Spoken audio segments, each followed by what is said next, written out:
Hey guys, Duke here, and today I want to make a bit of a different video. I've had a lot of people ask me questions about doing raid helps, how to be more successful with it, and just overall tips for them. So I thought I'd make a two-part video.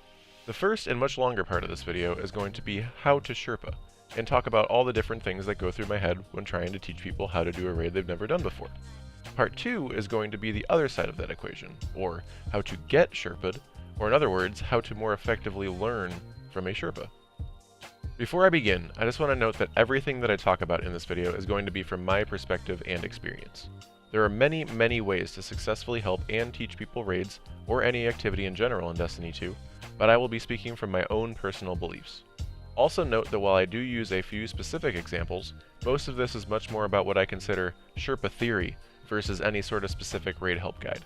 I hope that this is something that people gain value out of, as it includes the type of information that I don't see very many people talk about. I'm going to break down my Sherpa tips discussion into 5 categories. The first, largest, and most important thing to focus on is team communication. Now don't get me wrong, in a situation where you are with your day 1 raid team on a raid you've all been running for months, you can of course get away with having a lot of chatter and small talk. But in my opinion, this is the #1 most important thing when it comes to successful raids with newcomers. Communication comes in many forms. I like to start every raid by asking any new raiders if they have any previous knowledge, such as watching videos or watching me do the raid previously, as this will provide valuable information to me for multiple decisions I will be making. If they are completely blind raiding, I will go over a significant portion or maybe even the entire encounter thoroughly before we begin. For some, this may be overdoing it a bit, but I believe people pick up a lot more from these explanations than it may feel in the moment. The key here, however, is not expecting this information to be fully understood. My hope is that the people I am helping will take in a small percentage of this information, so that as it is actually happening during the encounter, some of the pieces start to come together for them. Where I think communication is even more important as a Sherpa is actually during the encounter. This is the part that I think many people severely undervalue. My goal during the encounter is to make sure every new player knows what their role is at any given time. And just as importantly, I try to do this in a way in which they know what's coming before it happens. For example, in Crown of Sorrow, the boss encounter spawns crystals that once the first crystal spawns, will always go to the team that is clockwise from the previous crystal next. So let's say I had a teammate named Luke as my partner on stairs, and I know that the team on purple just had crystal. I would say something along the lines of, "We are going to have the next crystal in about 10 seconds, Luke." There are 3 subtle things happening with this callout. First, it keeps me as the Sherpa locked into the entire flow of the raid and helps keep everyone, including the new players, engaged. 2, by using my teammate's name directly, it keeps communication extremely clear, concise, and understandable. And 3, it gives my teammate a heads up solidly ahead of time to prepare for what they are going to need to do next. I find that people, experienced raiders included, can become overwhelmed when unexpected events occur. By keeping a pulse on the entire raid and providing that guiding voice to your raid team, it allows the rest of your team to not get so lost and overwhelmed.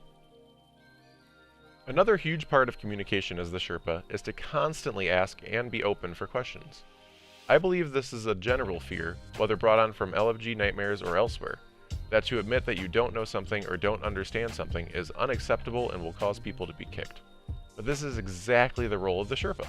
I personally love when the people I am teaching are engaged, asking questions, and wanting to know the encounter as deeply as possible. I understand that a sizable majority of the people that I help just want to know their role and be able to get through the raid to get their loot. But even for those people, I would be doing them a grave disservice if I don't try to help them become stronger raiders. One final part of communication I want to briefly mention is maintaining a calm aura, especially mid-encounter. Sherping raiders of many different experience levels, skill levels, and personalities can be both rewarding and difficult. But the one constant that is always helpful is keeping your cool under pressure. There's going to be a lot going on in many raid encounters, increasing exponentially when teaching. But for those that you are teaching, I have found that many people can get overwhelmed very easily. Something as small as the inflection in your voice can mean the difference between success and failure. A big key that I always think about is, if I'm panicking, just think about how they're feeling without having any experience in this encounter. So no matter how hectic and crazy a run gets, do your absolute best to never give off a vibe of being panicked. I promise this will make for a much bigger difference than you would think. The next category of skills to foster to successfully and consistently Sherpa is multitasking. As the Sherpa, you'll be required to wear many different hats, sometimes at the same time, and sometimes you'll have to switch mid-raid or even mid-encounter. My personal philosophy on feeling comfortable sherping is I need to be able to do my own job on autopilot. The reason for this is twofold. First, I need to be spending a significant portion of my time and energy making the callouts and guiding the newcomers to the raid. Secondly, and possibly more importantly, is that once you get the raid to a point where you know exactly what is supposed to happen and when it's supposed to happen, it becomes extremely obvious when something is, quote, not right, or a mistake is being made, even if you don't physically see it happen. This sort of intuition, if worked on and developed, can be one of the single most important tools to being able to make up for mistakes that of course will happen when helping others do a raid for the first time. Another Crown of Sorrow example here. Let's say that you are doing a splendid job keeping track of the raid as a whole, and know that the team on purple just punched their deception, and that they are also going to be getting the next crystal. You also understand the encounter deeply enough to know that they will lose their blessing when doing that punch, and are going to need the blessing back to be able to deal with their crystal. By keeping track of this ahead of time, you can either bring it to their attention and have one of them go reacquire the buff, or even just be prepared to run over to assist them with their crystal if you have the blessing yourself. The ability to multitask and do more than just your own role is something that I think is crucially important to being able to consistently help new players with raids and avoid those frustrating and painful 3-hour raids that are no fun for anyone involved. Next, I want to talk about raid knowledge. In some ways, I think this is actually slightly overrated, but in others is extremely undervalued. In order to help someone complete a raid, you need to be able to help them understand their role and what the team as a whole is trying to accomplish. So obviously you as the Sherpa need to know how the encounter works, but you don't necessarily need to know every single last detail down to a science.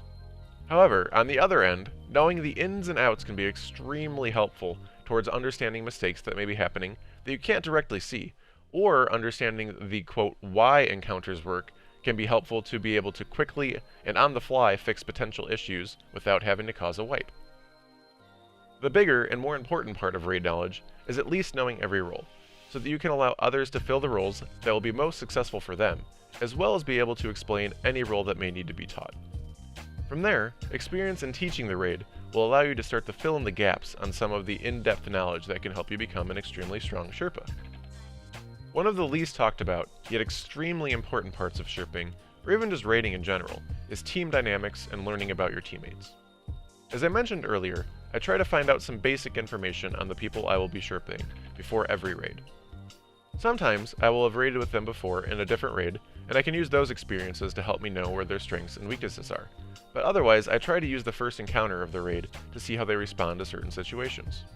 Some of the things I look for is their own communication, as in do they ask questions, do they sound confident when I ask if they're understanding things, do they seem like they are listening carefully, and do they want to step up into the more complicated roles.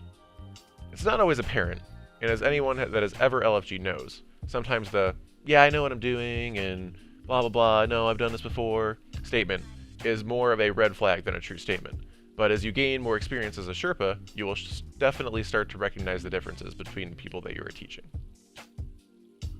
A big thing that can help make Sherping a better experience for both you and your Sherpees is having one or two other experienced and patient players that you have built up some chemistry with. Even the best of Sherpas cannot see everything that is going on in all parts of the raid. In fact, many encounters are actually designed this way, where there are 2 or potentially even 3 distinct and separate teams. So having someone you trust to help can be wonderfully helpful. If you do have at least one other person that is capable of helping be another set of eyes for you, I highly recommend putting them as far away as possible from you, as in on the other, quote, team if it's a team-based encounter, or on another side of the map for large encounters. This allows for the most possible coverage to help all members of the team quickly and efficiently if needed. If you do not have someone that you are comfortable running with, that is totally okay. Again, I would go back to trying to understand the players you are running with, and trying to pick out who seems to be the best communicator and able to pick up on things, and allow them to grow into that role as you progress through the raid. While certainly more difficult, those are the raids that I find to be the most satisfying to teach and complete. The last part of Sherping that I would like to talk about today is encounter strategy. For almost every raid encounter in the game, there are many ways to complete it. And as the Sherpa, I highly recommend being comfortable with and familiarizing yourself with as many strategies as possible. However, I also highly recommend that if you're looking to Sherpa many different players through a raid, you determine a strategy that works for you and run that strategy consistently every single time. There are a couple reasons for this. When running a consistent strategy, it becomes exceedingly obvious when something is wrong or not going how it should be. This allows for much easier action to determine A, what went or is going wrong, and B, figuring out how to fix it, and potentially even fixing it mid-encounter to keep things running smoothly. In my opinion, a huge and criminally undervalued part of a successful Sherpa's job is to make things look easy.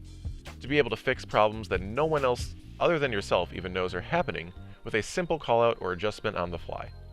Consistency is key. Those little tiny problems, if ignored, tend to be the cause of so many wipes, which can lead to stress and frustration.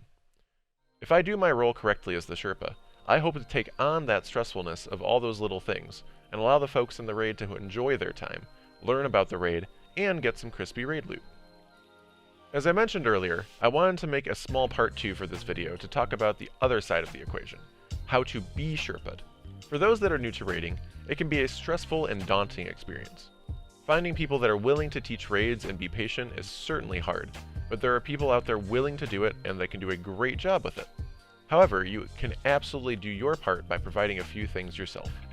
One thing I would highly recommend if you are extremely new to raiding or potentially even Destiny as a whole is watching people raid. A YouTube raid guide from someone like Dado can be extremely helpful as a baseline, but in my opinion, while not required whatsoever, watching people act and react while raiding is an invaluable experience. While you most likely will not understand what exactly is happening while watching, just seeing some of the highest level ideas in action can make going into the raid yourself significantly easier. The one thing to look out for though is to not get too attached to the how people are doing things. For a super easy example, for Insurrection Prime and Scourge of the Past, some people do ACP, some do CAP. I personally am still fighting hard for PAC. Just kidding. But even past that, some people do the actual DPS from underneath the boss, or back by the map, or in green room, or wherever. The point is, your goal shouldn't be to learn exacting strats when watching raids. Your Sherpa should hopefully be able to effectively communicate their strategy of choice. But again, you seeing the overarching ideas and some of the visuals of the raid ahead of time can be quite helpful. Whether or not you decide to watch some of the raid first, the absolute #1 most important part of being Sherpa'd is listening. Successfully completing a raid is not nearly as much about skill or loadout as much as it is about teamwork and everyone pushing in the same direction. Listening to your Sherpa is absolutely paramount in making that happen. I fully believe every single person is more than capable of completing every raid in the game, and there are many Sherpas out there looking to help people do exactly that. However, if there is one person in the team that refuses to become a part of that team atmosphere and direction, it makes completing the raid infinitely more difficult. So don't be that person. Going hand in hand with listening is asking questions. No Sherpa worth their salt should ever be upset with you for asking questions. I personally help a lot of people who have told me that they have been somewhat put down for asking questions in previous experiences, which in the large pool that the basic LFG systems have, is bound to have some less than great experiences. However, in a true Sherpa group, questions are like gold. I would much rather answer questions for 5 or 10 minutes than wipe 5 times with somebody not understanding what's going on at all and being too worried to ask about what they don't understand. Lastly, this should be obvious, but I found that to not always be the case. Make sure you have time to finish the raid. Emergencies happen, and if something unexpected comes up, that is one thing. But if you do not have at least the next 2 hours available for you to be uninterrupted in your gaming, you should probably not raid at that time. Remember that there are 5 other people there as well, and not much gets old faster than having a really choppy pace to the raid, because you have to take a break every 10 minutes to go do something, or getting halfway done with the raid, and then having to find a replacement for that raid. In short, just be courteous and appreciative of other people's time as much as your own. Speaking of appreciating time, if you made it this far in the video, you are an absolute trooper, and I appreciate your time in watching this to the end so much. I sincerely hope that this guide helps some people get deeper into the raiding side of Destiny, as I truly feel that is where the game shines the most and is where I am the most passionate about. Please feel free to comment any feedback or questions, as I try to get to all of them. And if you enjoyed this video, dropping a like and sub is extremely appreciated as I continue to try to make quality Destiny guide content. Thank you and have a wonderful day.